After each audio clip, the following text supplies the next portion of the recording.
Young tiger NTR ప్రస్తుతం full జోష్లో దూసుకుపోతున్నారు. గతేడాది ఎన్టీఆర్ దేవరా సినిమాతో ప్రేక్షకుల ముందుకొచ్చి భారీ హిట్ తన ఖాతాలో వేసుకున్నారు.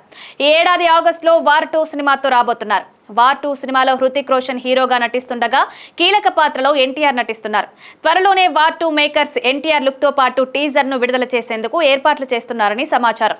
రీసెంట్ గానే ఈ సినిమా షూటింగ్ నుంచి ఎన్టీఆర్ పిక్స్ లీక్ అయ్యి వైరల్ గా మారాయి. ప్రశాంత్ నీల్ భార్య లిఖితారెడ్డి అప్పుడప్పుడు సోషల్ మీడియా వేదికగా నీల్ సినిమాలకు సంబంధించి లీక్స్ ఇస్తూ ఉంటారు. ఈ క్రమంలో లేటెస్ట్ గా ఆమె పోస్ట్ చేసిన ఫోటో ట్రెండింగ్ గా మారింది. ఈ ఫోటోలో నీల్ ఎన్టీఆర్ కలిసి ముచ్చట్లాడుకుంటున్నారు.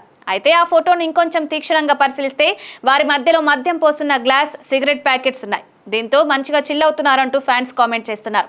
ఆ పోస్టుకు స్కేరీ అనే కొటేషన్ రాసుకొచ్చింది లిఖితారెడ్డి. ఎన్టీఆర్ నీల్ సినిమాకు డ్రాగన్ అనే టైటిల్ పరిశీలిస్తున్నట్టు తెలుస్తోంది. మరోవైపు అతి త్వరలోనే సలార్ 2 సినిమా బ్యాలెన్స్ షూటింగ్ పూర్తి చేసుకున్నట్టు అనుకుంటున్నారు. ఇక వచ్చే ఏడాదిలో ప్రశాంత్ నీల్ దర్శకత్వంలో ప్రభాస్ హీరోగా రూపొందనున్న సలార్ 2 సినిమా సైతం రానుంది.